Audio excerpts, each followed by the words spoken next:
Objet nombre SCP-190. Boîte à jouets.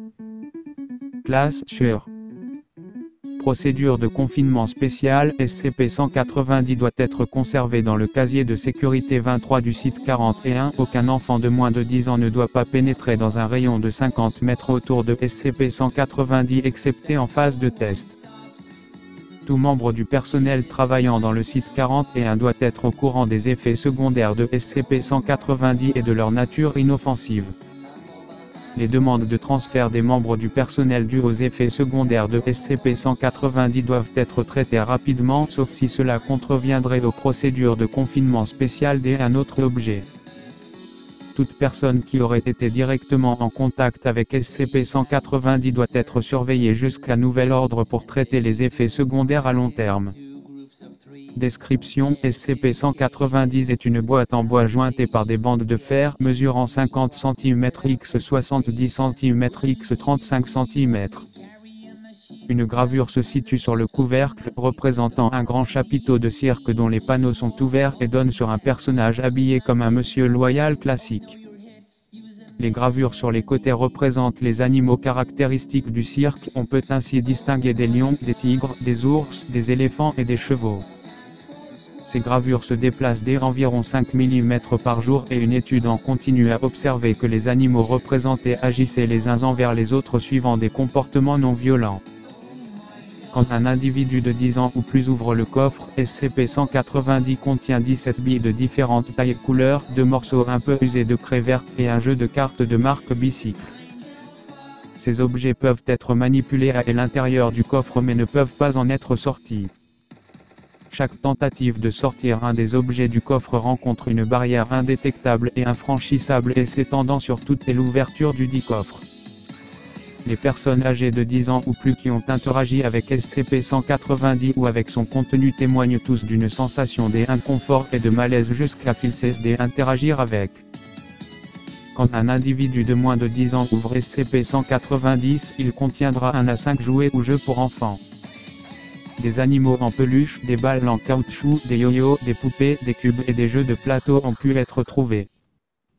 Ces objets peuvent être sortis de SCP-190 par tout préadolescent, cependant les tentatives de sortir des objets par des adolescents ou des adultes vont rencontrer la même résistance précédemment décrite. Ces objets ont tous pour thème commun le cirque, représentant les animaux typiques du cirque, les lieux, les artistes et ont comme principal motif le rouge, le doré, le blanc, les étoiles et ou contiennent les initiales HF. Les enfants ayant l'âge approprié expriment une grande joie et beaucoup d'excitation quand ils jouent avec SCP-190 ou avec les objets qu'ils matérialisent et se sans prendre en compte leurs attitudes antérieures vis-à-vis des jeux de ce genre. Les enfants ont été observés comme jouant avec plus d'énergie qu'ils ne le font normalement, de même pour des activités physiques comme les sauts périlleux, la roue et l'escalade d'objets proches et pour jongler avec 1 ou 2 objets. La plupart de ces comportements de jeu entraînent des blessures chez des autres personnes, particulièrement les personnes plus âgées.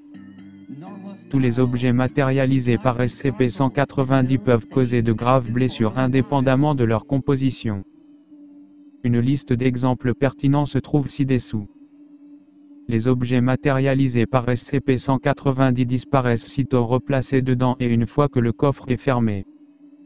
Jeu utilisation par l'enfant résultat ball en caoutchouc rouge avec des lignes blanches et décoré d'une étoile dorée et un garçon de 8 ans l'a fait rebondir contre un mur 37 fois avant de l'envoyer à la jeune chercheuse observatrice. Le mur présenta des évidentes traces d'éclat là où il fut frappé. La jeune chercheuse eut 2 côtes cassées et un important hématome. Et l'enfant exprima son mécontentement dû au fait que la jeune chercheuse ne renvoya pas la balle.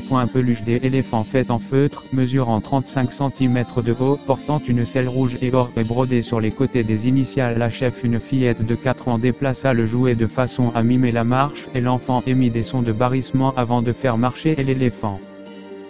Sur le pied du personnel de classe D observant. Le personnel de classe D souffre d'une fracture multiple du pied et d'une hémorragie accompagnant la blessure des écrasements.